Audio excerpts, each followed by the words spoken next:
The arrogant billionaire's public humiliation of a waitress over an impossible matching family ring triggered a devastating revelation he never saw coming. The Phoenix signet that Maxwell Blackwood dismissed as a fake would expose the century of lies, stolen innovations, and buried identities that built his family's empire. Before we continue, don't forget to subscribe to the channel, like the video, and comment where in the world you're watching from. Let's go. A single sentence can change everything. For Sophia Reynolds, a 24-year-old waitress drowning in her mother's medical bills, that sentence was a simple observation. For Maxwell Blackwood, a man insulated from the world by billions of dollars, it was a crack in the foundation of his entire life. She was just trying to get through her shift at Le Chateau, one of the city's most exclusive restaurants. He was just another wealthy patron in an expensive suit. But when she noticed the ring on his finger, a flicker of memory became an inferno that would threaten to burn down a century-old dynasty. This isn't a fairy tale. This is the story of how a casual remark in a prestigious restaurant unraveled a web of lies, betrayal, and a secret that one of America's most powerful families thought was buried forever. The crystal chandeliers of Le Chateau cast a warm, golden glow over the dining room, illuminating the crisp white tablecloths and gleaming silverware. Sophia Reynolds adjusted her uniform, a pressed white shirt and black vest emblazoned with the restaurant's crest as she prepared to serve the private party in the East Wing. Her dark hair was pulled back neatly, her expression professional despite the bone-deep exhaustion she felt. At 24, Sophia carried the weight of responsibility far beyond her years.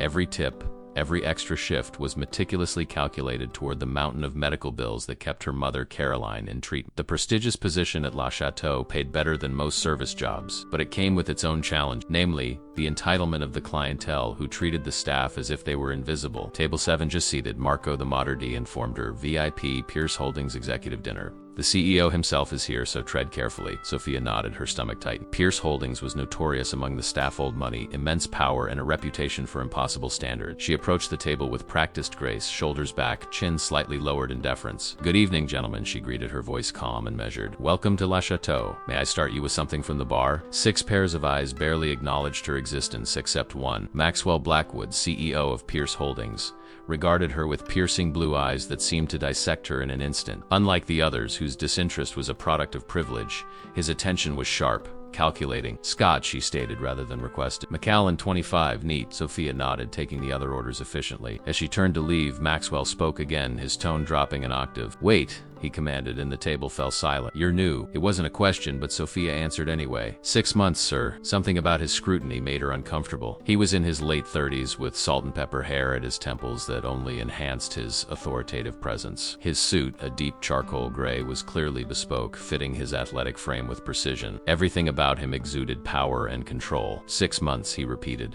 as if testing the truthfulness of her response. "Interesting." She returned with their drinks, setting each one down with care. When she placed Maxwell's scotch before him, his hand emerged from his French cuff to accept it. The movement revealed a ring that made Sophia's heart stutter in her chest. It wasn't ostentatious, not a gaudy display of wealth like many of the patrons wore.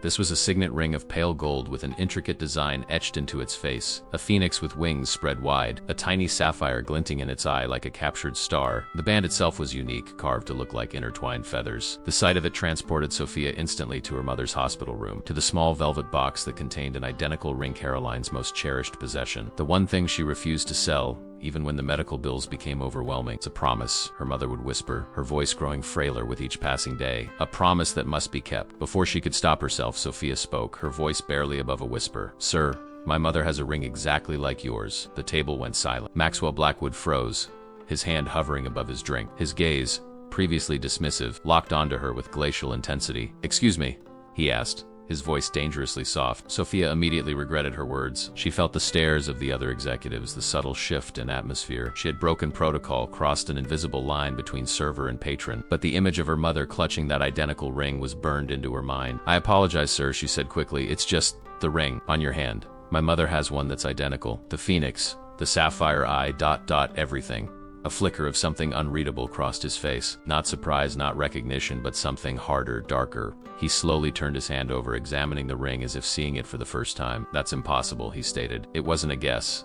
It was a verdict." "I assure you it's not," Sophia insisted, her voice gaining a desperate edge. "She's had it my whole life. It was her father's. He said it was one of her kind." Maxwell placed his hand flat on the table, the ring a silent golden accusation. His gaze was cold steel. "This ring," he said, enunciating each word with chilling precision, "has been in the Blackwood family for over 100 years. It was custom-made for my great-grandfather, Harrison Blackwood. There is no other. There has never been another." You were mistaken. The finality in his tone felt like a slap. He was calling her a liar, or worse, a fool. The injustice ignited a spark of defiance in her. I'm not mistaken, she said, her voice low but firm. I've held it in my hands 1,000 times. I know every detail. I could draw it from memory. He leaned back, a faint, condescending smile touching his lips. It didn't reach his eyes. A fascinating story. What is your name, Sophia? Sophia Reynolds. Well, Miss Reynolds, he said, picking up his scotch and taking a slow, deliberate sip. Your mother is either confused or in possession of stolen property, because the only way she has a ring like this is if it's the one that disappeared from my family's collection 50 years ago. He set the glass down with a soft clink that echoed in Sophia's suddenly silent world. Stolen. The word hung in the air, thick and poisonous. Her mother, the gentlest, most honest person she knew, accused of theft. The suggestion was so absurd, so vile. It was like being told the sun rose in the west. Maxwell Blackwood reached into his suit jacket, extracted a slim leather wallet, and placed several $100 bills on the table. We'll require a different server, he said, his eyes already looking past her, and I suggest you reconsider making such claims in the future. They could be problematic for your employment. It was a dismissal, a threat wrapped in the veneer of advice. The other executives averted their eyes, complicit in their silence. Sophia stood frozen, her professional demeanor cracking under the weight of indignation and confusion. My mother is not a thief, she said, her voice barely audible over the ambient restaurant noise. Maxwell paused, his eyes meeting hers again. Something flickered in their depths, curiosity perhaps, or the faintest hint of doubt. Then prove it, he challenged, his voice equally quiet. Bring the ring here tomorrow night. Same time. I'll be dining alone. Without waiting for her response, he turned back to his associates, effectively erasing her from existence. Sophia retreated, her heart hammering against her ribs, the world around her blurring at the edges. She hadn't just served drinks to a billionaire. She had stumbled into a story, his story, and in doing so she realized with a cold dread she may have just endangered her own. The drive to the hospital was a blur of streetlights and anxiety. Sophia's hands trembled on the steering wheel of her decade-old Honda as Maxwell Blackwood's words echoed in her mind. Your mother is either confused or in possession of stolen property. It was preposterous. Carolyn Reynolds was a woman who returned to stores to give back excess change. The accusation felt like poison spreading through Sophia's veins. She found her mother asleep, face pale against the sterile white hospital pillow. The rhythmic beep of the cardiac monitor provided a fragile reassurance. On the small bedside table, next to a half-empty water glass and dog-eared poetry book, sat the navy velvet box. With trembling fingers, Sophia picked it up. The velvet was worn smooth in places, testament to how often it had been handled over. She opened the lid. There it was. A perfect match to Maxwell Blackwood's ring, the pale gold phoenix with its proud wings, the tiny sapphire eye that seemed to hold the universe in its depths. It was identical, down to the feathered band. Sophia? Is that you, honey? Sophia quickly shut the box and turned to find her mother awake, blue eyes clouded with medication but still sharp with love. Hey Mom, I didn't mean to wake you. She forced a smile, tucking the box into her pocket. Rough shift? Carolyn asked, her voice raspy from disuse. The usual, Sophia lied, unable to burden her frail mother with such a monstrous accusation. You look troubled. Carolyn's perception remained acute despite her illness. Something happened. Sophia sat gently on the edge of the bed, taking her mother's thin hand in hers. The skin felt like tissue paper over bird bone. Mom, can you tell me about the ring again? About Grandpa James? Caroline's expression shifted subtly. The weariness was replaced by a familiar guardedness that always appeared when the ring was mentioned. You know the story, Sophia. Tell me again, please. Carolyn sighed, her gaze drifting to the window where night pressed against the glass. Your grandfather was a brilliant man, an engineer with a gift for seeing solutions others missed. He worked for Continental Industries back east. And the ring? It was payment, Caroline said carefully, for a promise kept by a powerful man. A promise about recognition about what was right. She paused, studying Sophia's face. Why are you asking about this now? Sophia hesitated. Mom, did Grandpa ever mention the name Blackwood? The change was immediate and alarming. Caroline's face drained of what little color it had, her heart monitor spiking momentarily. Where did you hear that name? She whispered. A customer at the restaurant. He was wearing a ring exactly like yours. He claimed it's been in his family for generations and that the only way you could have one is if it was stolen. Caroline's grip on Sophia's hand tightened with surprising strength. Listen to me carefully, Sophia. Stay away from him. From all of them. The Blackwoods destroy anything that threatens them. But Mom, he said. I don't care what he said. Caroline's voice hardened. Your grandfather was no thief. Neither am I. That ring came to us through blood and honor, not theft. And tell me the truth. All of it. Caroline closed her eyes, seeming to debate internally. Some doors are best left closed, Sophia. He wants me to bring the ring to him, to prove it's real. Caroline's eyes flew open. Absolutely not. Promise me you won't take it to him. I need to know the truth, Mom. About the ring, about Grandpa, about all of it. The truth? Caroline laughed bitterly. The truth is that powerful men write history to suit themselves. The Blackwoods have been erasing inconvenient truths for a century. She took a shuddering breath. Your grandfather worked on the Titan project in the 1970s. Revolutionary energy system that would have changed everything. Maxwell Blackwood's grandfather, Richard, took credit for it. Made billions. Your grandfather received that ring as compensation from someone who wanted to make things right, someone from inside the Blackwood family who couldn't stomach the injustice. Who gave him the ring? A man who paid dearly for his conscience, Carolyn said cryptically. Your grandfather always said the ring was a key proof of something important. He made me swear to keep it safe, to never sell it or give it away. Her eyes bored into Sophia's. The ring stays with us. The mystery was deepening rather than clearing. Sophia's head swam with questions, but seeing her mother's distress, she decided to back off. Get some rest, Mom. Don't worry about this. Caroline's grip remained firm. Promise me you won't take the ring to him. Sophia hesitated, then nodded. I promise. It was the first time she'd ever lied to her mother. Across the city, in a penthouse apartment overlooking the glittering skyline, Maxwell Blackwood stood before a wall of windows. The city sprawled beneath him like a circuit board of light and shadow. In his hand, a glass of scotch remained untouched as he gazed at the ring on his finger, the phoenix signet, the symbol of the Blackwood legacy. Maxwell pulled out his phone and dialed a number few people had access to.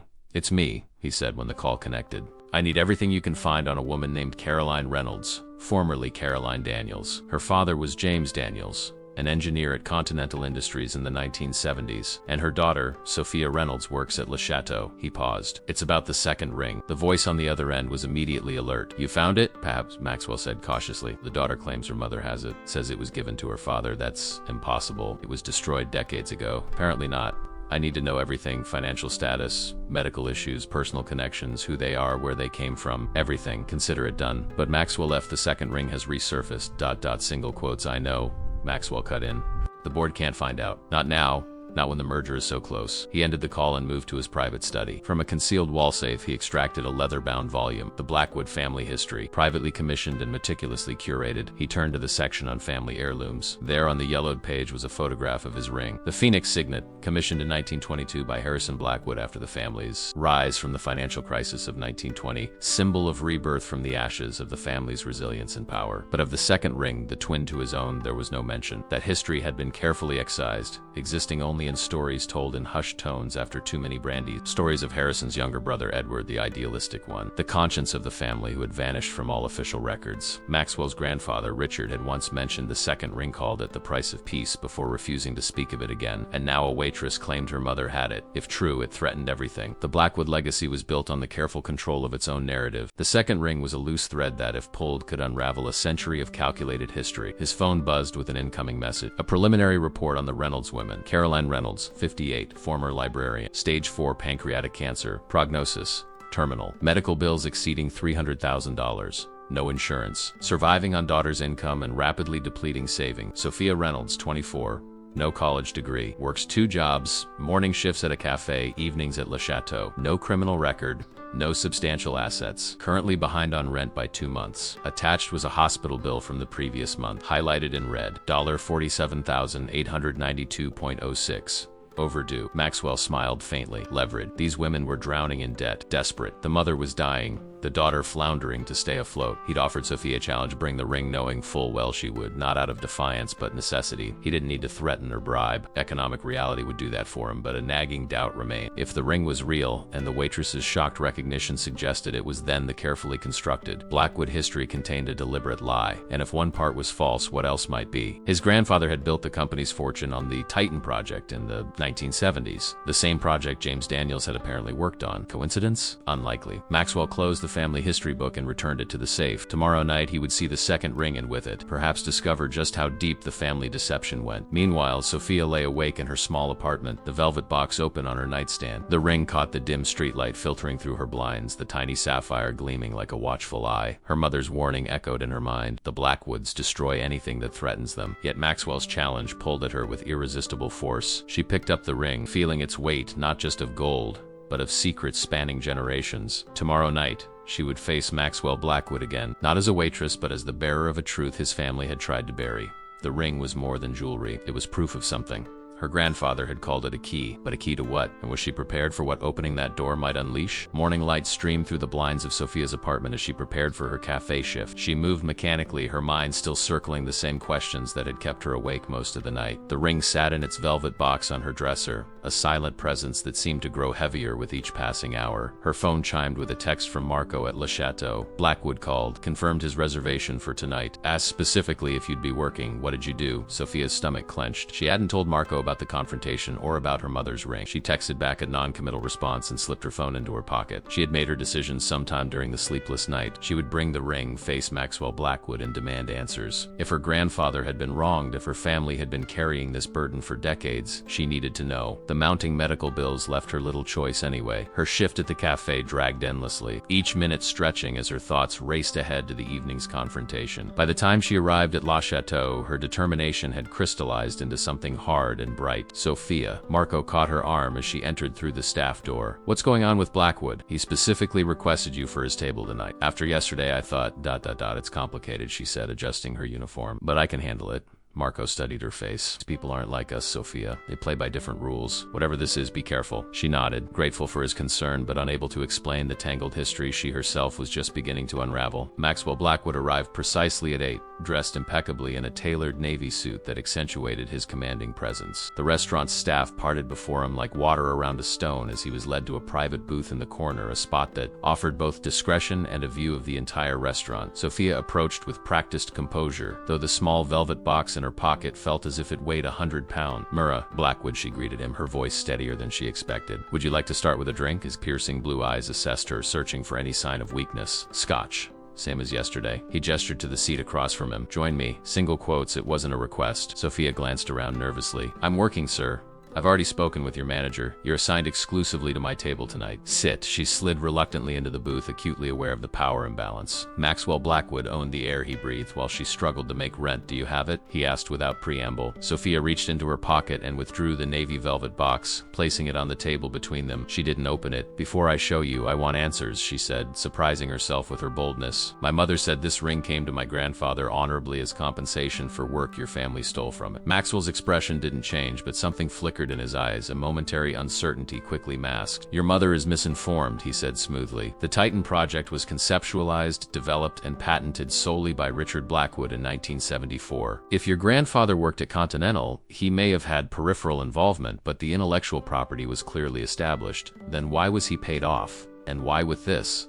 Sophia tapped the velvet box. My mother says a Blackwood with a conscience gave it to him. Maxwell leaned forward, his voice dropping. Open the box, Ms. Reynolds. With steady hands, Sophia lifted the lid. The phoenix ring caught the light, its sapphire eye seeming to blink with life. She removed it and placed it beside Maxwell's hand on the table. For a long moment, he simply stared. The two rings, identical in every detail, lay side by side. The phoenixes faced each other as if in silent communion after decades apart. Maxwell exhaled slowly, then removed his own ring and placed it directly beside its twin. They were perfect mirrors of each other. According to family records, he said quietly, Heiress and Blackwood commissioned only one ring. The second was supposedly destroyed in a fire in 1945, yet here it is. So you believe me now? I believe the ring is real. The story behind it remains unverified. Sophia felt a flash of indignation. My grandfather wasn't a liar, and neither was mine, Maxwell countered. Yet our conflicting family histories can't both be true. He studied the rings, his brow furrowed. There's an inscription inside. What does it say? Sophia hesitated, then picked up her grandfather's ring and tilted it to read the faded engraving inside the band. It says, Truth rises from ashes. Maxwell's face paled slightly as he examined his own ring. Mine says, Power rises from ashes. The significance hung between them, two halves of a phrase. Separated for decades, now reunited. What was your grandfather's full name? Maxwell asked suddenly. James Edward Daniels. Maxwell went completely still. Edward, he repeated softly, almost to himself, like the ghost. What ghost? He seemed to debate internally before continuing. Harrison Blackwood had a younger brother named Edward, a brilliant engineer in his own right. According to family legend, Edward betrayed Harrison, attempted to steal company secrets, and was disowned in 1945. He disappeared from all official records. The second ring supposedly belonged to him. Sophia's mind raced. My grandfather was born in 1945. He never knew his father. My great-grandmother raised him alone. Their eyes met across the table, both recognizing the implications. The timing wasn't coincidental. You think your grandfather was ... single quotes, Maxwell began. A Blackwood, Sophia finished. Edward's son, which would make us ... single quotes distant cousins, Maxwell supplied, his voice neutral. If true, it would explain how the ring came into your family's possession, but not why Edward's son would work on a project pioneered by his own estranged uncle, Richard Blackwood. Sophia leaned forward. Or why Richard would steal that work and never acknowledge his own nephew's contribution. Maxwell's jaw tightened. You're making serious accusations based on circumstantial connections. Am I? Two identical rings that shouldn't exist. A mysteriously disowned brother. A brilliant engineer whose work makes your family billions while he dies in obscurity. These aren't coincidences. A waiter approached with Maxwell's scotch, breaking the tension momentarily. Maxwell dismissed him with a curt nod and waited until they were alone again. Let's assume hypothetically that your theory has merit, he said, choosing his words carefully. What exactly are you hoping to achieve here? Money? Recognition? Your mother is dying and you're drowning in medical debt. Is this about justice or survival? The clinical assessment of her desperate situation felt like a physical blow. Sophia fought to keep her expression neutral. Both, she admitted. My grandfather died believing he'd been robbed of his legacy. My mother is dying with the same bitterness. I want the truth, and yes, if that truth means the Blackwoods owe my family something, I won't apologize for seeking. Maxwell studied her for a long moment. Blackwood Industries is in the final stages of a merger with Eastland Technology, a $4.2 billion deal that hinges on the company's clean reputation and established intellectual property rights. If word got out that our foundational patents might be contested, single quotes, the implied threat hung in the air. I'm not interested in destroying your company, but I won't be intimidated into silence either. A faint smile touched Maxwell's lips. You know, you remind me of someone. The portraits of Edward Blackwood show a similar conviction. He reached for the rings, but stopped short of touching them. I need to verify your claims. Family records, patent documents, personnel files from Continental, all of it. If what you're suggesting is true, it changes things. And if it is true, what then? Maxwell's expression hardened into the mask of corporate authority. Then we negotiate terms privately. Discreetly. The Blackwood name stays intact, and your mother's medical bills disappear. Sophia bristled. You think you can buy me off with medical coverage? This isn't about money. It's about acknowledging the truth. Truth without power is just a story, Ms. Reynolds, Maxwell said coldly. And power is what my family has cultivated for generations. He gestured to the rings. Even these symbols, power rises from ashes.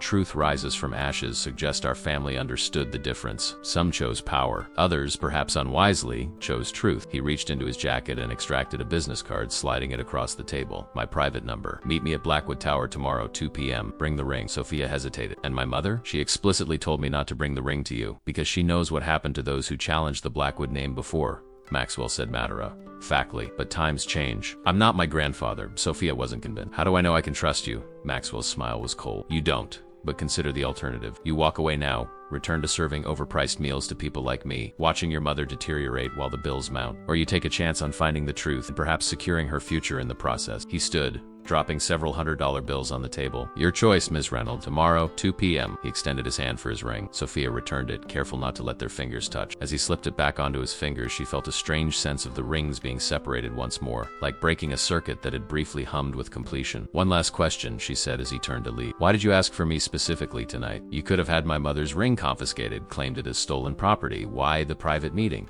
Maxwell paused, his expression unreadable. Because some stories need to be heard before they're silenced. Sophia clutched her mother's ring tightly as she rode the elevator to the hospital's oncology floor. After her encounter with Maxwell Blackwood, she felt different, caught in a current of events set in motion decades before her birth. The same sterile hospital corridors she'd walked hundreds of times now seemed like just another path in a labyrinth she was only beginning to understand. Caroline was awake, looking through old photographs spread across her blanket. Her face brightened at Sophia's arrival, then immediately fell as she registered her daughter's expression. You took the ring to him, she said. It wasn't a question. Sophia nodded, unable to lie. She sat carefully on the edge of the bed, placing the velvet box between them. I'm sorry, Mom, I had to know. Caroline closed her eyes briefly, her shoulders slumping. And now you've opened a door that can't be closed. She gathered the photographs, stacking them with trembling hands. What did he say? That the ring was supposed to have been destroyed in 1945. That it belonged to Edward Blackwood, Harrison's disowned brother. Sophia hesitated. Mom, was Grandpa James a Blackwood by birth? The silence stretched between them, broken only by the steady beep of the heart monitor. Finally, Caroline reached for a photograph near the bottom of the stack and handed it to Sophia. The image was faded,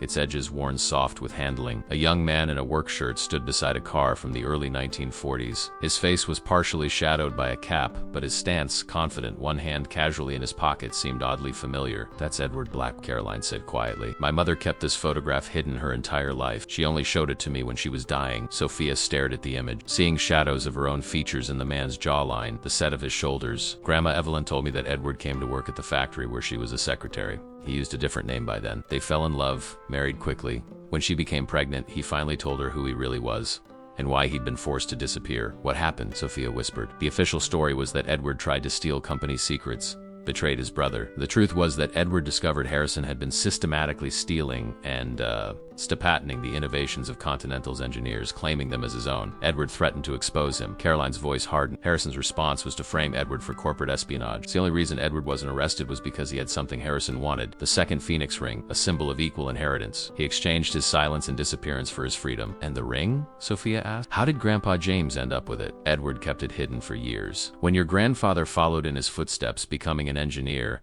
Edward gave him the ring as both warning and protection. He told James it was proof of Blackwood treachery, but also his birthright should he ever need it. Sophia thought of Maxwell's expression when he'd seen the rings side by side. And the Titan project? Was that really stolen from Grandpa? Not just from him. A team of engineers developed it, with James leading the design. Richard Blackwood Harrison's son was their supervisor. When the project was completed, Richard took all the documentation, fired the entire team, and patented it solely in his name. Caroline's fingers twisted in the bedsheet. James tried to fight it, but Continental's lawyers were paid off. When he wouldn't back down, Richard sent men to threaten your grandmother, who was pregnant with me at the time. The story aligned with Maxwell's documents, with the suspicions that had begun forming in Sophia's mind. Her family had been wronged systematically, deliberately by the Blackwoods for generations. Maxwell wants me to meet him at Blackwood Tower tomorrow, Sophia said. He's looking into the records himself. If we can prove Grandpa's contribution to the Titan project, Don't be naive, Caroline interrupted sharp. Maxwell Blackwood isn't investigating to restore justice. He's assessing a threat, looking for ways to neutralize it, to neutralize you. He offered to cover your medical bills. Caroline laughed bitterly. Of course he did. The same tactic they've always used, paying for silence. She reached for Sophia's hand. What would you do if you discovered your entire family legacy was built on theft and lies? Would you acknowledge it publicly, return the billions made over generations? Or would you find a way to bury the threat? Sophia's stomach tightened. I'm not walking away, Mom. Not when we're this close to the truth. Maxwell seemed genuinely shocked by the ring, by the possibility that his family history might be false. Blackwoods don't change, Caroline warned. Power rises from ashes.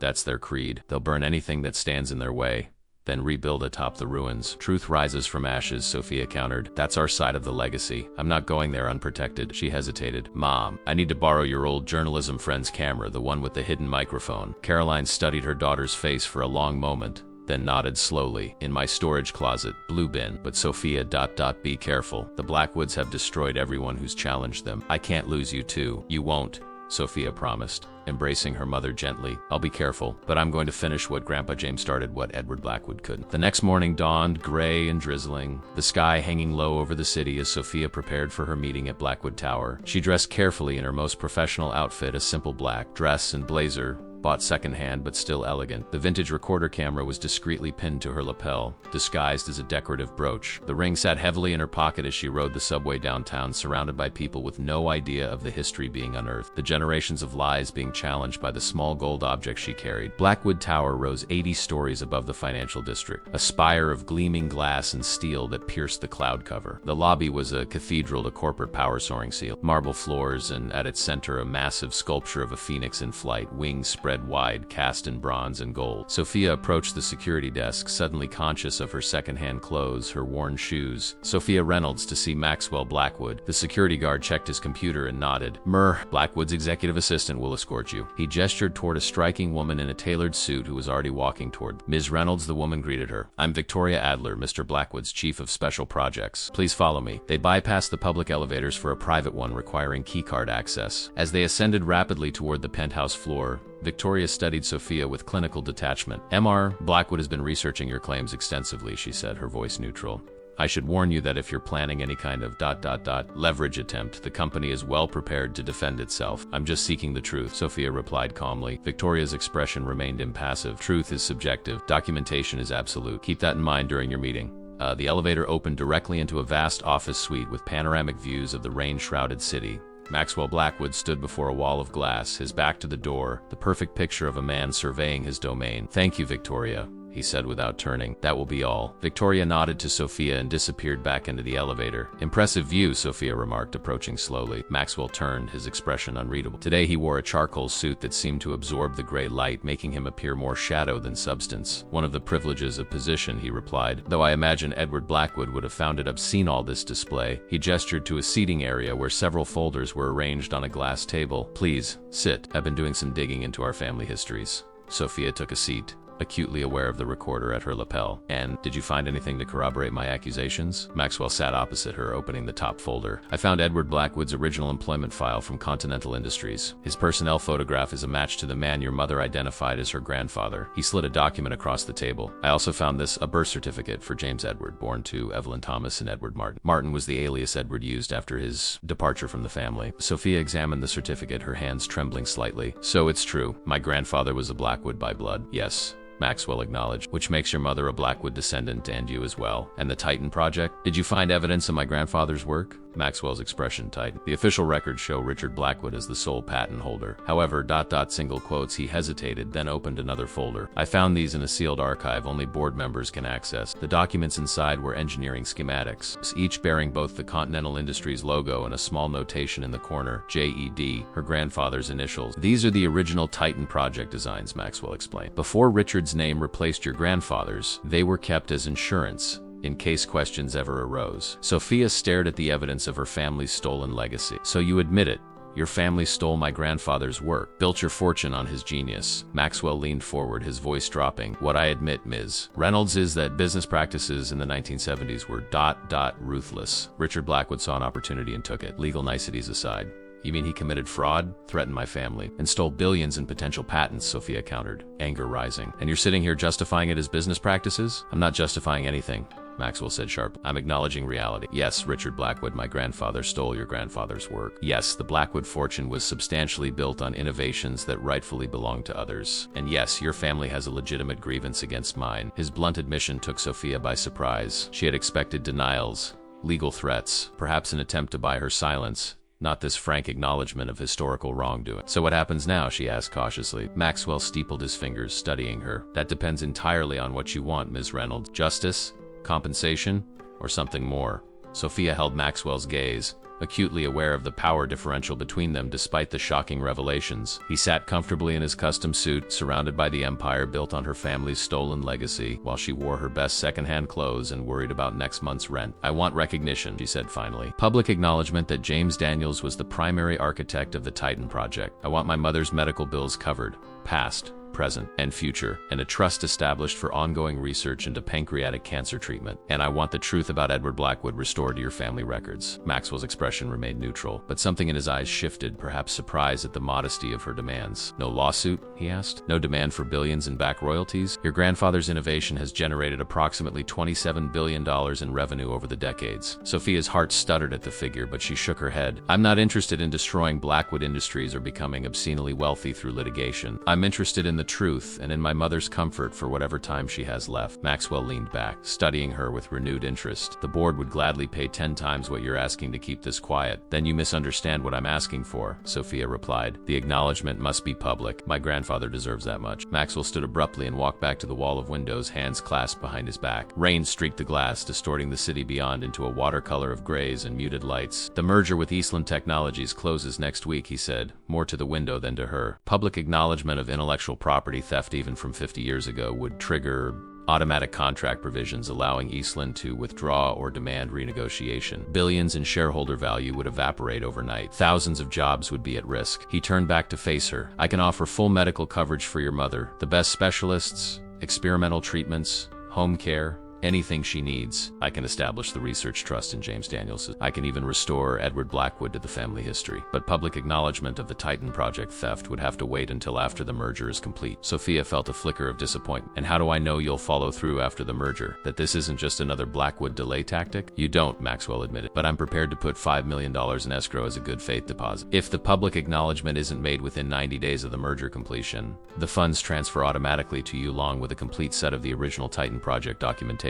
He reached into his jacket and removed a small voice recorder, placing it on the table between them. I'm also prepared to give you this, my own insurance. It contains my verbal admission of everything we've discussed. My grandfather's theft, Edward's true story, your family's rightful claim. If I renege on our agreement, you can release it to any media outlet you choose. Sophia stared at the recorder, then at Maxwell. This wasn't the ruthless businessman her mother had warned her about. This was strategic compromise. Why are you doing this? She asked. You could have denied everything, buried the evidence deeper. You have resources I could never match. Single quotes. Maxwell hesitated, an uncharacteristic uncertainty crossing his features. When I saw those rings together, something chain. The family history I've built my life around suddenly seemed suspect. I've spent the last 24 hours digging through archives most board members don't even know exist. What I found was troubling. He returned to his seat, leaning forward with an intensity that hadn't been there before. The Blackwoods have systematically erased and rewritten their own history for a century. Harrison didn't just disown Edward. He erased him, created a fictional betrayal narrative, and threatened anyone who knew the truth. Richard did the same with your grandfather's work. My father continued the pattern with other acquisitions. And you?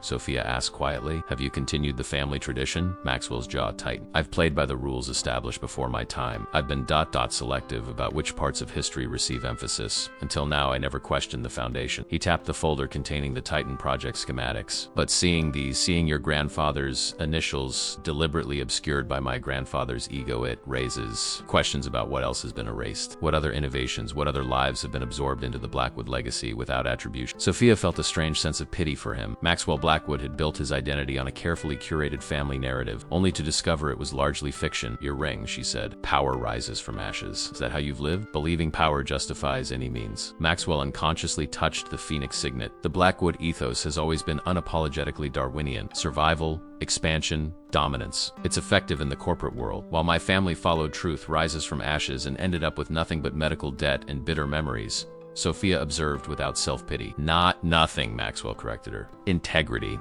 Something I'm discovering is conspicuously absent from my family's true history. He pulled another folder from the stack and opened it. Inside was a newspaper clipping from 1944, a small obituary for Edward Martin, killed in an industrial accident at age 39. Edward's death wasn't an accident, Maxwell said quietly. According to Harrison's private journal, which I found last night in a hidden safe at the family estate, he had Edward tracked down and eliminated.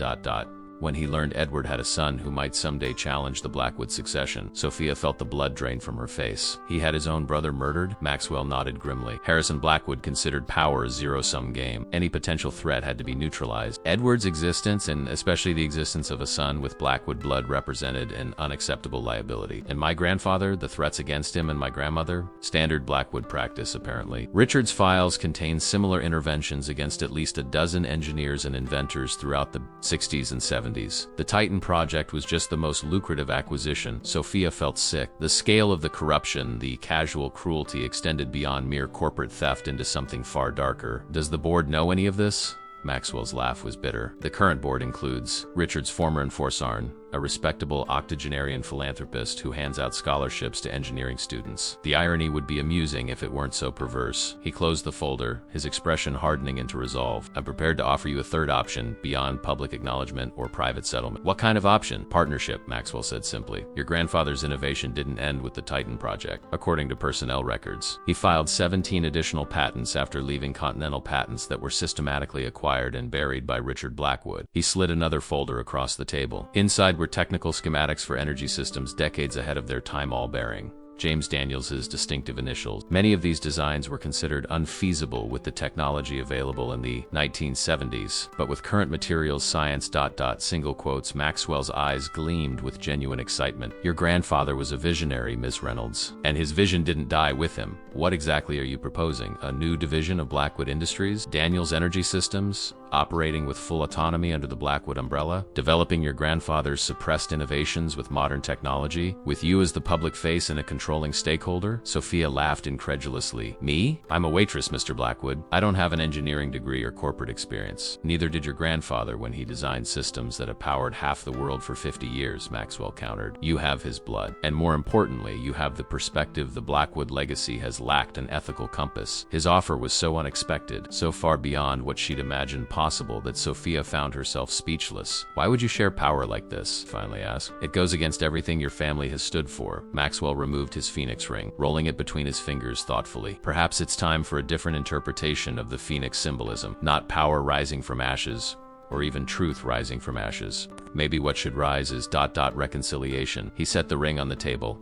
I'm not offering this out of altruism, Miss Reynolds. The merger with Eastland is necessary but insufficient for Blackwood's long-term growth. We need innovation, real innovation, not acquired and sanitized patents. Your grandfather's suppressed designs could position us decades ahead of competitors. So this is still about profit, Sophia observed. Of course it is, Maxwell acknowledged without apology, but profit and ethics aren't mutually exclusive. Your grandfather understood that. Edward understood it too. Perhaps it's time a Blackwood remembered that lesson. Victoria entered silently, placing a sealed envelope on the table before withdrawing again. Maxwell pushed it towards Sophia. Your mother's complete medical records, along with a proposed treatment plan from the nation's leading pancreatic cancer specialists. Experimental protocols not yet available to the public. Treatments that could extend her life by years rather than months. Sophia opened the envelope with trembling fingers. The documents inside represented hope she hadn't dared to imagine. This isn't contingent on your acceptance of my offer, Maxwell added. Your mother's care is a separate matter, a debt long overdue from my family to yours. Sophia looked up from the medical documents, her vision blurred with unshed tears. And if I accept your partnership proposal?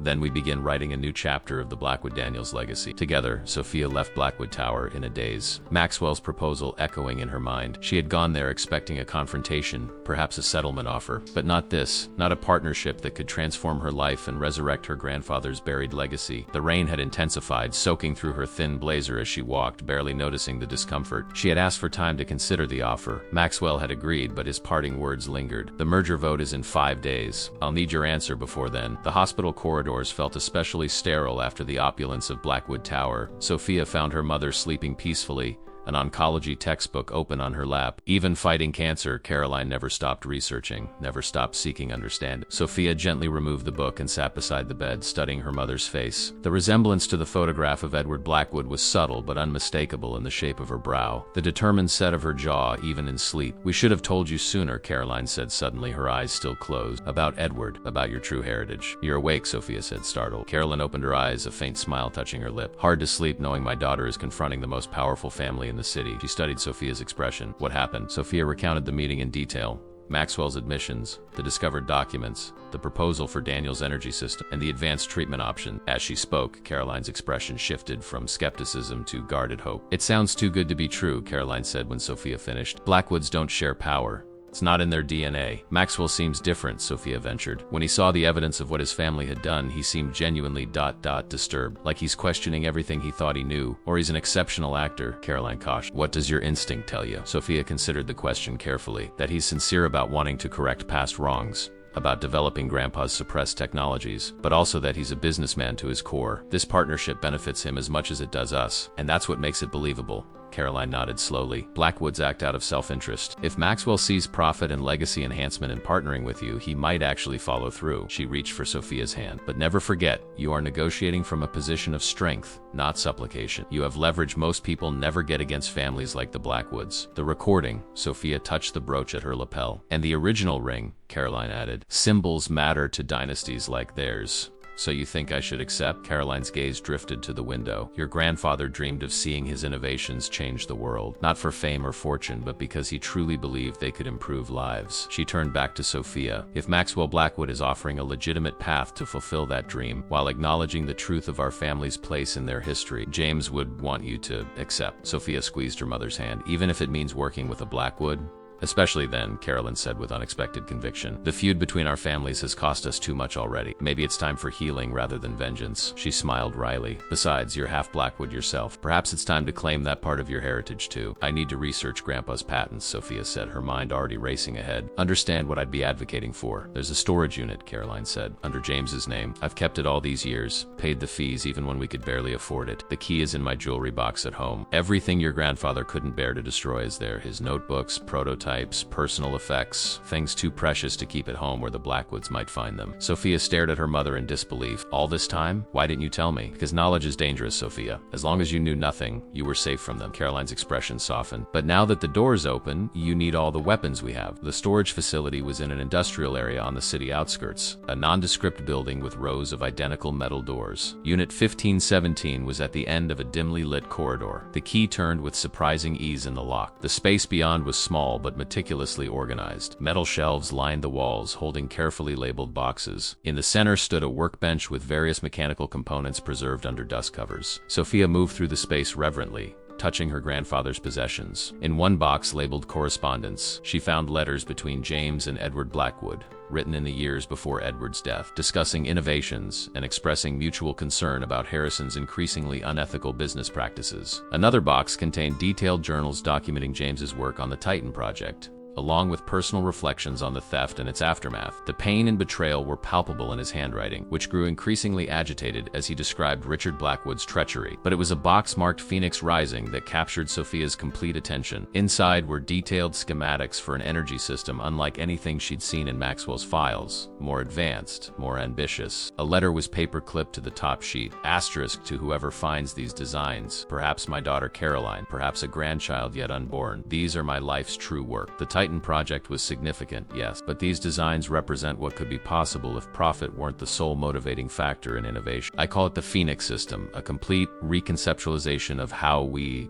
generate, store, and distribute energy. Asterisk, asterisk, the Blackwoods would have buried these ideas as they buried all truly transformative technologies that threatened existing profit centers. So I kept them secret, developed them in hiding, waiting for a time when the world might be ready. Asterisk, asterisk, if you're reading this, perhaps that time has come. Use these plans wisely. They belong not to one family or company, but to humanity. Asterisk, asterisk, with eternal hope. Asterisk, asterisk, James Edward Daniels, born James Edward Blackwood, asterisk. Sophia sat on the concrete floor, surrounded by her grandfather's legacy, reading deep into the night. The Phoenix system was revolutionary, a decentralized energy framework that could provide clean, sustainable power at a fraction of current costs. Its implementation would disrupt not just Blackwood Industries' energy division, but the entire global energy sector. No wonder Richard Blackwood had been so determined to silence James. The Titan project had made the Blackwoods billions, but it was conventional technology, easily controlled and monetized. The Phoenix system would democratize energy production, transferring power, literal and figurative, from corporations to communities. By dawn, Sophia had filled a notebook with questions and observations. She understood enough to recognize the Phoenix system's revolutionary potential, but also its commercial challenges. Implementing it would require not just technical expertise,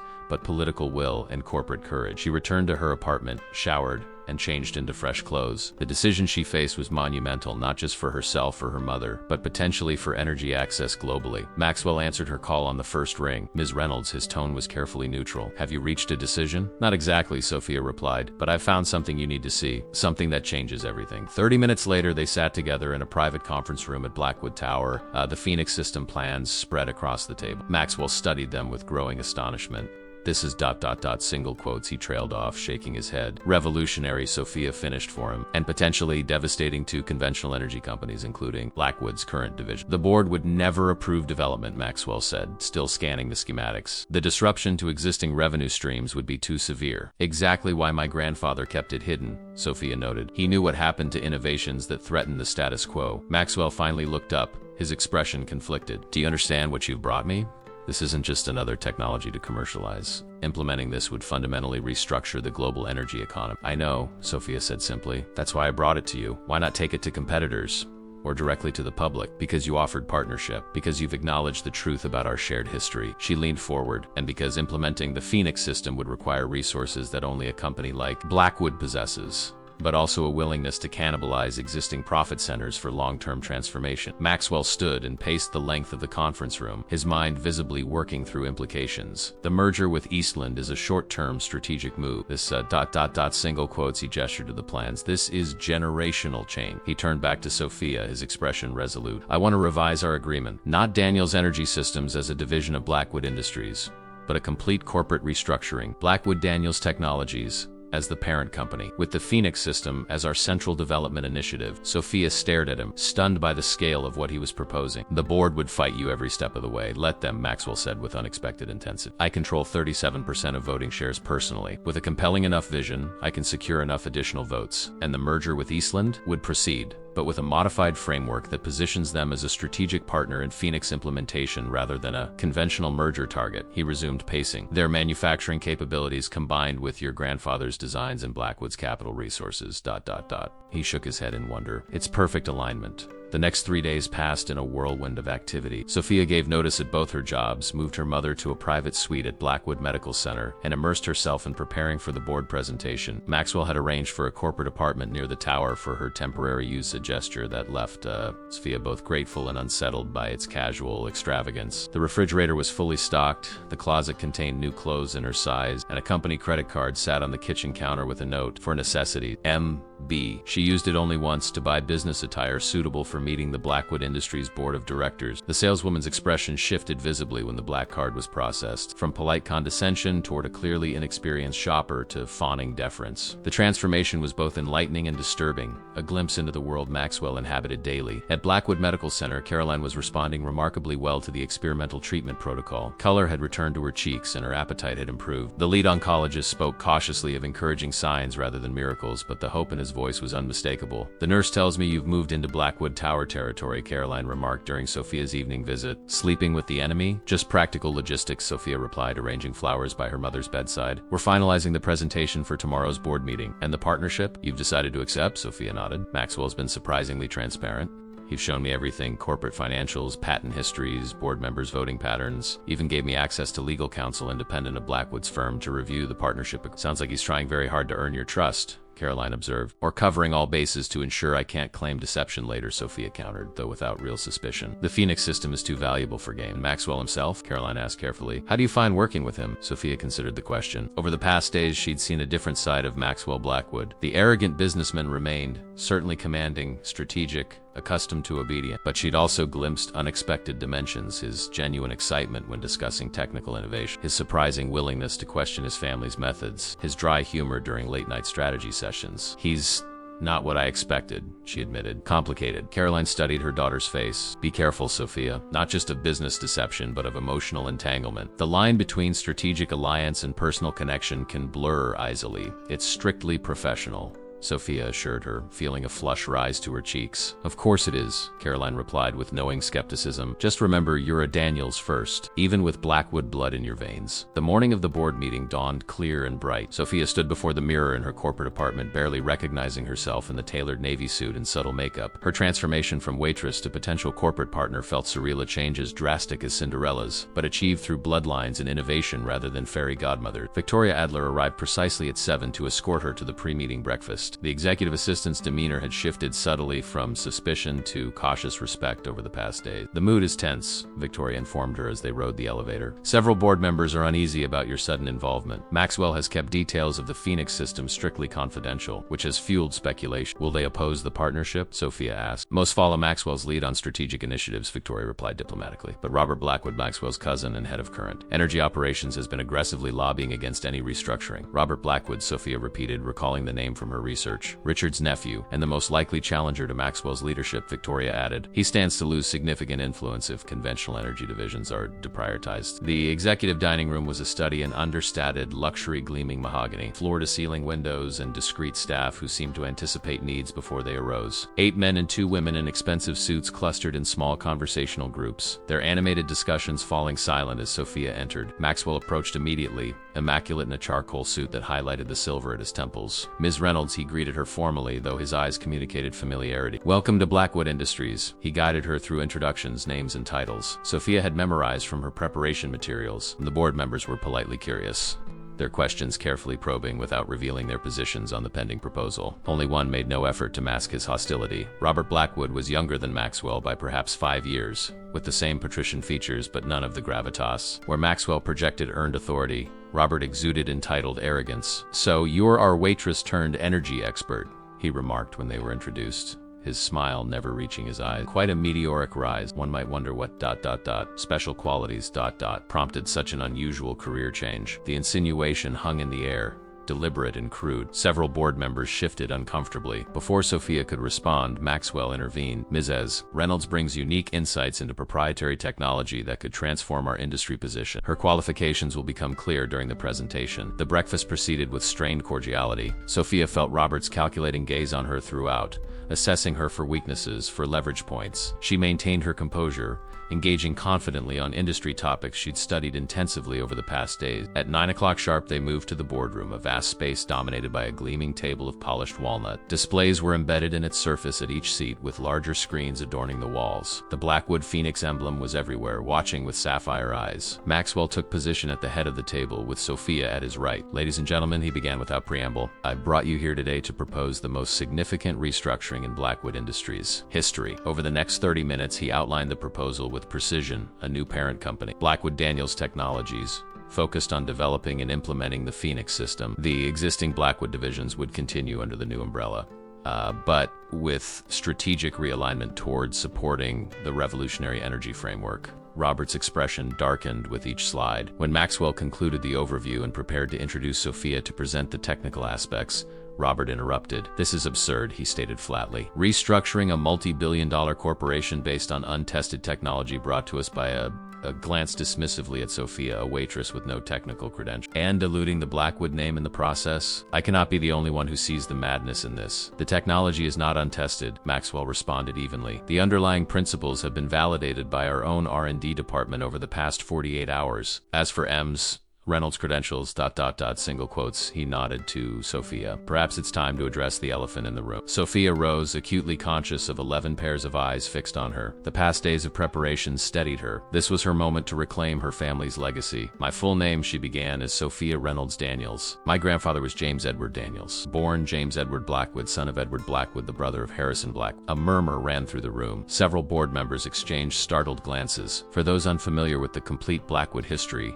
she continued, Edward Blackwood was systematically erased from company records after a dispute with his brother in the 1940s. His son, my grandfather, later developed the core technology for what became known as the Titan Project. She activated the display, bringing up the original schematics bearing her grandfather's initials. These documents, recently rediscovered in Blackwood's sealed archives, confirm that the innovation which built much of this company's fortune was, in fact, appropriated from my family. Robert shot to his feet. This is preposterous. You're claiming to be some long-lost Blackwood heir based on fabricated documents? The documents are authentic, Maxwell stated, as is M's. Daniel's lineage confirmed by both historical records and DNA testing completed yesterday. This revelation brought stunned silence. Sophia hadn't known about the DNA testing. Maxwell must have obtained a sample surreptitiously, perhaps from a coffee cup or water glass. Furthermore, Maxwell continued into the silence.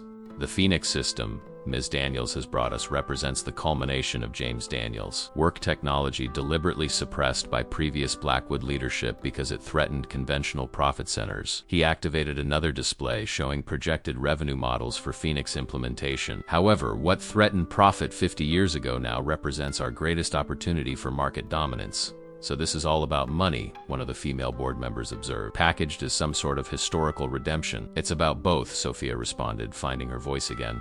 My grandfather's work was stolen because profit was prioritized over innovation. I'm offering Blackwood Industries the chance to correct that historical wrong while securing future market leadership. And your price? Asked an elderly board member who had remained silent until now. Beyond the proposed restructuring, acknowledgement of the truth, Sophia said simply, recognition of my grandfather's contributions, restoration of Edward Blackwood to the family history, and continued care for my mother, who was battling cancer caused by exposure to industrial chemicals at Continental Industries, the same company that employed both my grandfather and Richard Blackwood. The boardroom fell silent as the members absorbed the implications of her statement. The corporate and personal threads of the story were inextricably intertwined. The stolen innovation, the erased lineage, even Caroline's illness connecting back to the original betrayal. Robert broke the silence, his voice tight with barely controlled anger. This is nothing but a calculated attack on the Blackwood legacy. She's manipulating you, Maxwell, using convenient discoveries and family sentimentality to secure a position she hasn't earned. The board cannot seriously consider.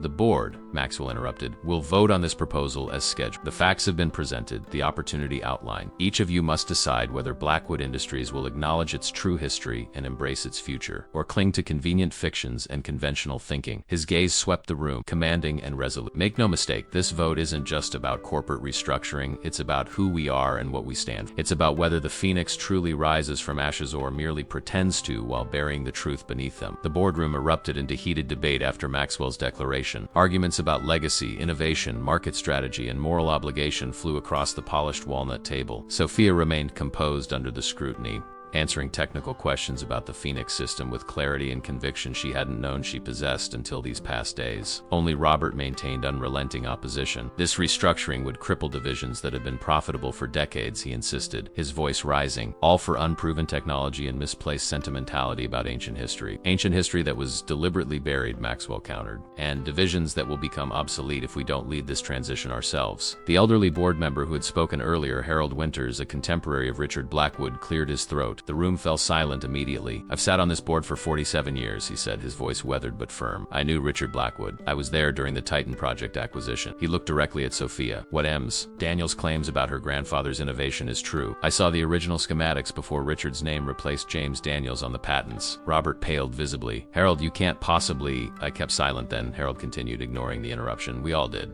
It was ... how business was conducted. But I've lived long enough to recognize when the universe offers a chance for correction. He turned to Maxwell. I support the restructuring and the partnership. It's time for truth to rise from these particular ashes. The phrase, Echoing the inscription in Sophia's ring sent a shiver through her. Harold's admission had shifted the atmosphere palpably. Other board members who had seemed skeptical now appeared thoughtful, reassessing their positions in light of this unexpected testimony. "I suggest we move to a vote," Maxwell said, seizing the moment. "Those in favor of the Blackwood-Daniels restructuring and Phoenix system development as outlined?" 8 hands raised, more than the simple majority needed. Opposed? Robert and 2 others raised their hands, their opposition now a futile gesture. "The motion passes," Maxwell stated formally. "Effective immediately, we begin the transition to Blackwood-Daniels technologies with joint leadership shared between myself and Ms. Sophia Daniels. Legal will prepare the necessary documentation." Robert pushed back from the table abruptly, his chair scraping against the hardwood floor. "This isn't over," he said, his voice low and dangerous. "The shareholders will have questions about this convenient discovery of long-lost Blackwood heirs and miracle technology." He stalked from the room without waiting for a response. The remaining board members approached to congratulate Maxwell and, with varying degrees of sincerity, welcomed Sophia. Harold Winters lingered until they were alone. "Your grandfather was a good man," he told Sophia quietly. "Brilliant, principled. I should have spoken up decades ago." "Why didn't you?" she asked without accusation. Harold's weathered face creased with regret. "Fear. Ambition, the usual human failing. Richard Blackwood wasn't a man who tolerated dissent." He glanced at Maxwell. "The current generation seems to have developed a stronger moral compass." When Harold had gone, Maxwell allowed himself a brief moment of visible relief. 8 votes, he said. "More than I expect." Harold's testimony changed minds, Sophia observed. "Yes," Maxwell agreed, "though Robert's opposition will continue. He'll try to rally shareholder resistance before the merger vote. Can he succeed?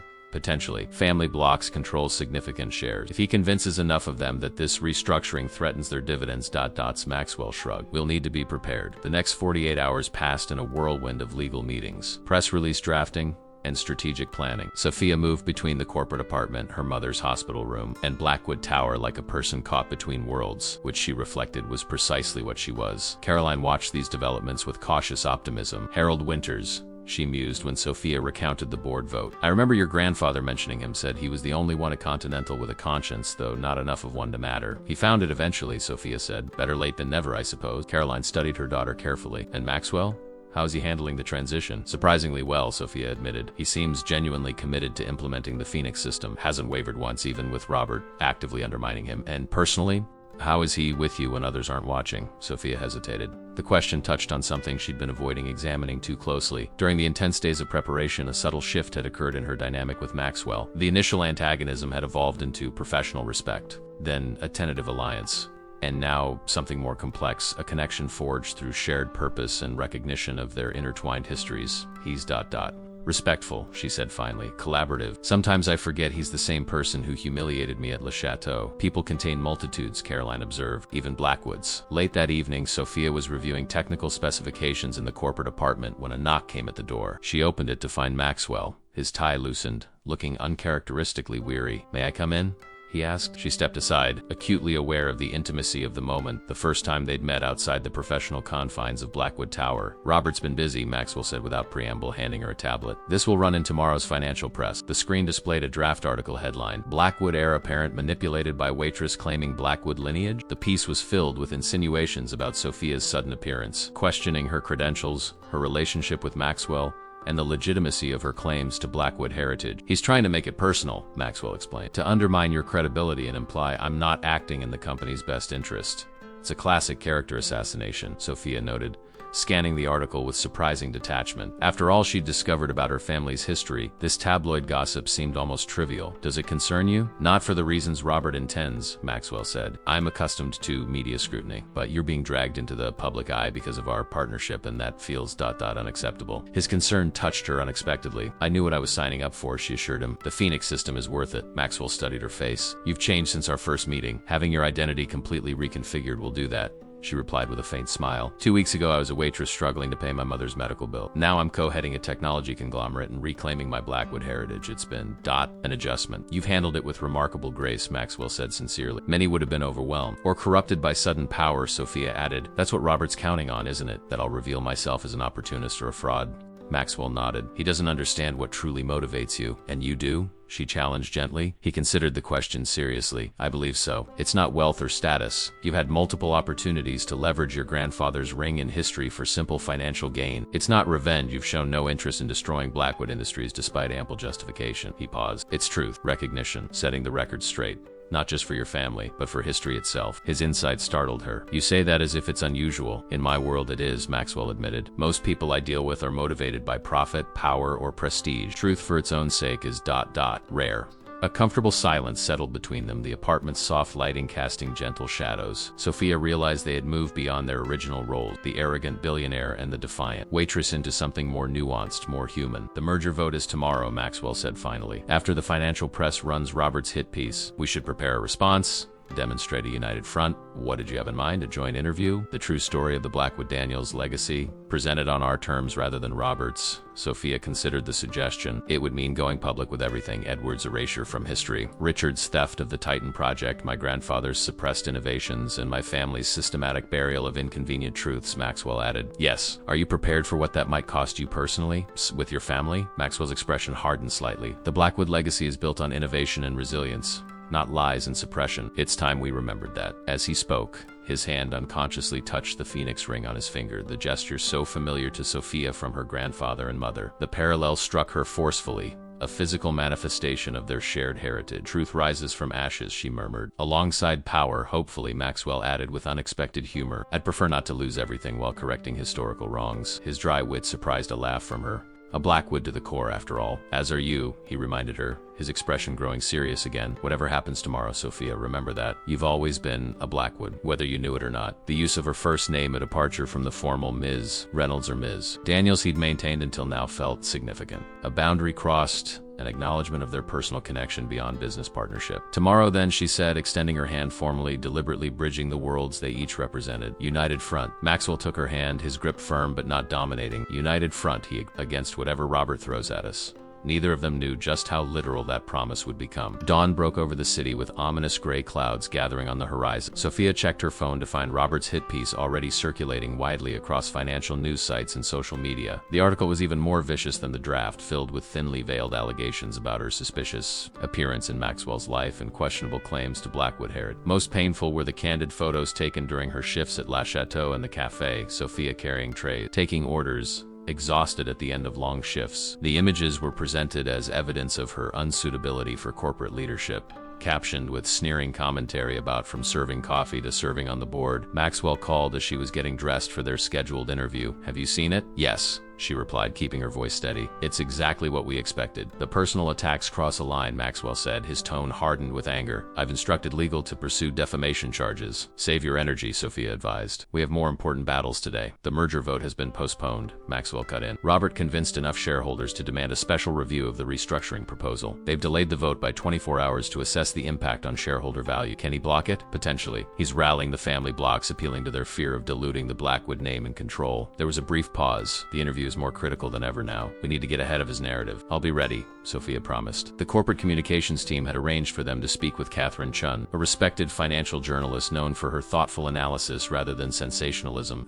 The interview would take place in Blackwood Tower's media room, carefully staged to present a unified image of the new partnership. As Sophia entered the tower lobby, she noticed an immediate change in how security staff regarded her wary glances, whispered comments. Robert's smear campaign was already having its effect. She held her head high, reminded herself that she had earned her place here, and proceeded to the elevator. Victoria met her on the executive floor, her expression grimmer than usual. Robert's article has stirred significant internal unrest, she reported as they walked. Several department heads are questioning the restructuring, concerned about their positions under the new organization. As if development of revolutionary clean energy technology would eliminate jobs rather than create them, Sophia remarked. Fear is rarely rational, Victoria noted, especially when deliberately stoked. She paused outside the media room. A word of advice, Miss Daniel? Today isn't about defending your credentials or heritage. It's about vision, what Blackwood Daniels Technologies will build, not how it came to exist. Sophia nodded gratefully. Thank you, Victoria. Don't thank me yet. The day is young, and Robert is resourceful. With that cryptic warning, Victoria opened the door. Maxwell was already inside, conferring with the communications director.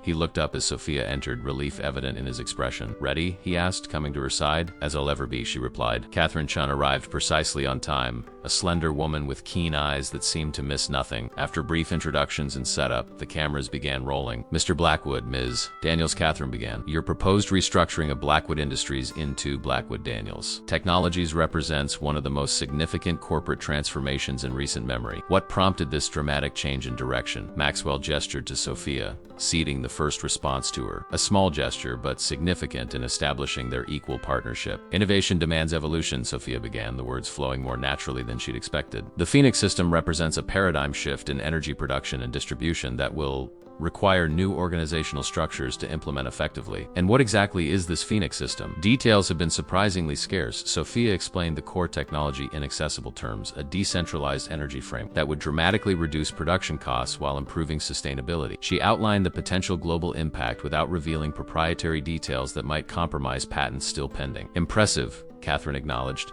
but many are questioning your sudden prominence, Miss Daniels. Until recently, you were working as a waitress at Le Chateau. What qualifies you to co-lead one of the world's largest corporations? The question, the heart of Robert's smear campaign, hung in the air. Sophia met it directly. My grandfather was James Edward Daniels, the primary architect of the Titan project that built much of Blackwood Industries' early fortune. His work was ... acquired, under circumstances that have been obscured from public record. She glanced at Maxwell, who nodded encouragingly. More significantly, my grandfather was born James Edward Blackwood, son of Edward Blackwood, brother to Heiress and Blackwood. The Phoenix system represents the culmination of his life's work, entrusted to me to bring to fruition. Catherine's expression sharpened with professional interest. You're claiming direct Blackwood lineage, and that your grandfather's contributions to Blackwood Industries have been deliberately concealed? We're not claiming, Maxwell interjected. We're correcting the historical record with documented evidence. Edward Blackwood was systematically erased from company history after a dispute with Harrison in the 1940s. James Daniels' contribution to the Titan project was similarly obscured by my grandfather, Richard Black. These are extraordinary allegations about your own family, Catherine noted. What prompted this sudden commitment to historical truth? Maxwell removed his Phoenix ring and placed it on the table between them. Sophia followed suit, setting her grandfather's identical ring beside it. These rings, Maxwell explained, were commissioned by Harrison Blackwood in 1922, twin signets, one for himself and one for his brother Edward. Inside Harrison's ring, which passed to me, are the words "Power rises from ashes." Inside Edward, now M's, Daniel, are the words "Truth rises from ashes." For a century, our families have been separated by choices that prioritized power over truth. This partnership aims to reunite them. The symbolic gesture wasn't planned, but its impact was immediate and powerful. Catherine stared at the twin rings, momentarily forgetting her professional detachment. So this restructuring is as much about reconciliation as corporate strategy. It's about both, Sophia answered. The Phoenix system will revolutionize global energy production while acknowledging the historical contributions of those who were wrongfully erased from the record. As the interview continued, Sophia found herself speaking with increasing confidence about the technical aspects of the Phoenix system, the transition strategy for existing Blackwood divisions, and the potential market impact. Maxwell addressed questions about financials and shareholder concerns with characteristic precision, consistently emphasizing their shared vision. By the time Catherine concluded the interview, Sophia sensed they had successfully shifted the narrative from Robert's personal attacks to the compelling story of technological innovation and historical reconciliation. That went well, Maxwell observed, as the media team packed up equipment. You were impressive, as were you, Sophia replied, especially the part about prioritizing truth over power. I suspect that wasn't easy for a lifelong Blackwood. A faint smile touched his lips. Perhaps I'm evolving. Victoria entered hastily, her usual composure visibly shaken. Mr. Blackwood, we have a situation. Robert has called an emergency meeting of family shareholders. He's presenting evidence that he claims invalidates Ms. Daniels' entire lineage claim. What evidence?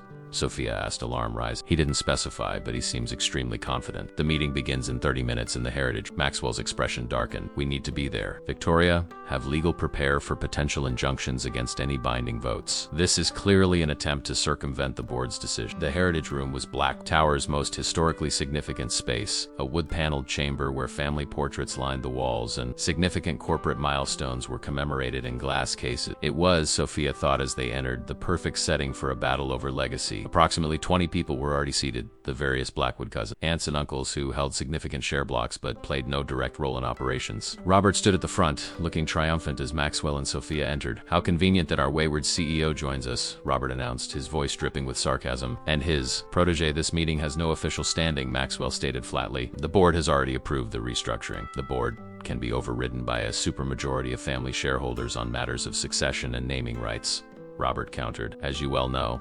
He gestured to seats in the front row. Please join us. You'll want to hear this. Maxwell and Sophia sat, acutely aware of the hostile stares directed their way. Robert activated a display screen showing DNA profile charts. For those who haven't seen the morning's financial press, Maxwell has proposed restructuring our 100-year-old company based on the claims of a former waitress who alleges Blackwood heritage through Edward Blackwood's son James. Robert paced dramatically, a touching story of historical reconciliation. Unfortunately, it's entirely fictional. He enlarged one DNA chart. This is Ms. Daniels' DNA profile obtained from a glass she used during board meetings. He brought up a second chart. And this is Maxwell's profile, a verified Blackwood. Note the lack of significant genetic markers in common. If Miss Daniels were truly a Blackwood descendant, even several generations removed, key genetic signatures would align. They do not. The room filled with murmurs as the family shareholders examined the evidence. Sophia felt her heart racing. How could this be possible? The historical documents, the rings, her mother's testimony all aligned with her Blackwood heritage. Furthermore, Robert continued relentlessly. I've obtained Edward Blackwood's actual death certificate from 1943, a year before. James Daniels was supposedly born to him. Edward died childless in a sanitarium, committed after a mental breakdown following his business failure. He produced another document with a flourish. Finally, there's this.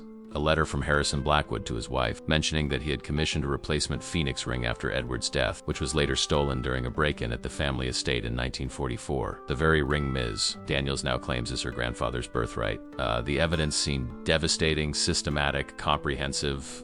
Robert looked directly at Sophia, his expression one of cruel triumph. So you see, dear family, we've been conned by an exceptionally ambitious waitress who manufactured a connection to our heritage to secure wealth and position. The question now becomes, how do we respond? The heritage room fell silent as Robert's accusation hung in the air. Sophia sat frozen, the devastating evidence seemingly dismantling her entire identity in minutes. Maxwell's face had hardened into an unreadable mask. If there are no objections, Robert continued, satisfaction evident in his voice, I move that we immediately rescind all restructuring, restore the Blackwood name exclusively, and pursue legal action against Miss Daniels for corporate fraud, and I object, came a frail voice from the doorway. All heads turned to see Caroline Reynolds being wheeled into the room by Victoria. Despite her evident weakness, Caroline's expression burned with fierce determination. Mom, Sophia gasped, rising to her feet. You shouldn't be here. The treatment is working well enough for this, Caroline interrupted. She fixed her gaze on Robert. I've been waiting 50 years to meet a Blackwood face to face. How fitting that it should be another one attempting to erase my family from history. Robert recovered quickly from his surprise. Mrs. Reynolds, while I sympathize with your medical condition, this is a private family meeting. Your presence is inappropriate, and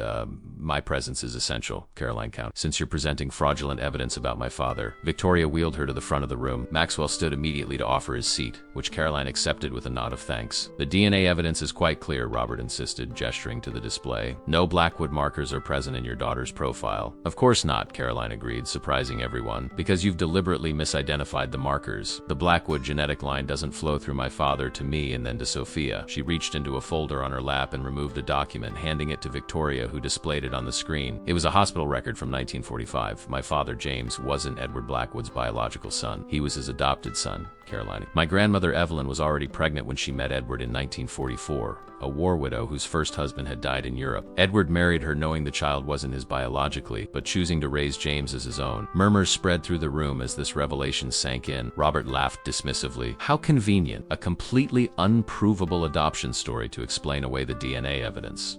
Maxwell interjected. Adoption records would exist, and more importantly, it doesn't explain away the ring. If Edward wasn't James's biological father, why would he give him the Phoenix signet, his only remaining connection to the Blackwood legacy? Because blood isn't what makes a family, Caroline answered, her eyes moving from face to face around the room. Edward understood that. He gave my father the ring because he recognized in him the same values, the same integrity that Edward himself had chosen over power and privilege. She turned to address Robert directly. As for your other evidence, the death certificate showing Edward died in 1943, falsified at Harrison's instruction. My grandmother kept Edward's actual death certificate from 1952, and that convenient letter about a replacement ring? Interesting timing, that it should surface only now. Robert's confident expression faltered slightly. These are mere assertions without proof. Family sentiment won't override documented evidence. Perhaps not, agreed a new voice from the back of the room. Harold Winters entered slowly, leaning on a cane, but testimony might. The elderly board member approached the front, acknowledging Caroline with a respectful nod. Reynolds and I have been in communication since the board meeting. Her documentation of Edward Blackwood's actual timeline aligns with my own records from that period. He turned to face the assembled shareholders. I knew Edward Blackwood. I met James Daniels when Richard recruited him to Continental, specifically because of his brilliant engineering mind, not knowing he was Edward's son, adopted or otherwise. And I personally witnessed Richard's systematic appropriation of James's innovation. Harold's gaze hardened as he looked at Robert. Just as I've witnessed your systematic falsification of evidence efforts over the past 24 hours. Robert's face flushed with anger. You have no proof of that accusation. Actually, we do, Victoria stated calmly, stepping forward. As Maxwell's chief of special projects, I oversee all digital security. Every document, access, and modification is logged. The DNA profiles presented today were manipulated approximately 6 hours ago. The death certificate was digitally altered yesterday evening. She displayed the system logs on screen, showing Robert's credential access and timestamps. Furthermore, Victoria continued, I took the liberty of running an independent DNA analysis. She nodded to Caroline. With Reynolds' consent, we compared specific genetic markers, not looking for Blackwood Heiress, but for matches between the original Phoenix system designs and neurological patterns evident in both Caroline and Sophia's cognitive processing. The room fell silent as Victoria displayed the results. The spatial reasoning and pattern recognition sequences are virtually identical. James Daniels. Unique cognitive architecture, the same patterns that produced the Phoenix system innovations, is genetically present in both his daughter and granddaughter. Meaningless technobabble, Roberts sputtered. Cognitive architecture isn't heritable. Specific neurological tendencies absolutely are, Maxwell countered. It's why musical ability and mathematical aptitude often run in families. What Victoria has demonstrated is that regardless of blood connection to Edward Blackwood, the innovative brilliance that made James Daniels valuable enough for Richard to steal from is genetically present in Sophia. He stood and addressed the assembled shareholders directly. This isn't about bloodlines or surnames, it's about vision and values. The Phoenix system represents the most significant innovation opportunity since the Titan project. Implementing it under the Blackwood Daniels name honors both our past and our future. Maxwell's gaze swept the room. Robert isn't fighting this restructuring to protect the Blackwood legacy. He's fighting it because the Phoenix system will render his division's conventional energy technologies obsolete. It isn't about heritage, it's about his personal power and position. Robert's expression contorted with rage. You self-righteous hypocrite. You've spent your entire career building on the same tactics that you've now condemned. How many innovations have you buried because they threatened existing profit centers? How many careers have you destroyed to maintain control? Too many, Maxwell acknowledged, surprising everyone with his candor. I've perpetuated patterns established generations ago, believing them necessary for corporate survival. But seeing these twin Phoenix rings reunited, single quotes, he glanced at Sophia. It's made me question what kind of legacy truly matters. An elderly woman who had remained silent until now raised her hand. As the oldest living Blackwood present, Margaret Blackwood commanded immediate attention. I was 16 when Uncle Edward disappeared, she said, her voice quavering slightly with age but firm with conviction. The family was told he had betrayed Harrison and been disowned. Years later, my father confessed the truth to me that Edward had objected to Harrison's unethical business practices and been systematically erased rather than risk scandal. She looked at Caroline with evident emotion. I never knew he had found happiness or raised a son. To meet his granddaughter and great-granddaughter now, single quotes, she shook her head in wonder. The Phoenix truly does rise. Margaret turned to address the room. I control 12% of family shares. I vote to approve the Blackwood Daniels restructuring and full implementation of the Phoenix system, one by one. Other family shareholders voiced their support, swayed by the combination of compelling evidence, Harold's testimony and Margaret's emotional endorsement. Robert watched in disbelief as his coalition disintegrated. This isn't over, he hissed at Maxwell. The board still has final approval and implementation strategy. A board you're no longer part of, Maxwell replied evenly. Your falsification of evidence and corporate sabotage will be addressed in an emergency session this afternoon. As the meeting concluded, Sophia knelt beside her mother's wheelchair.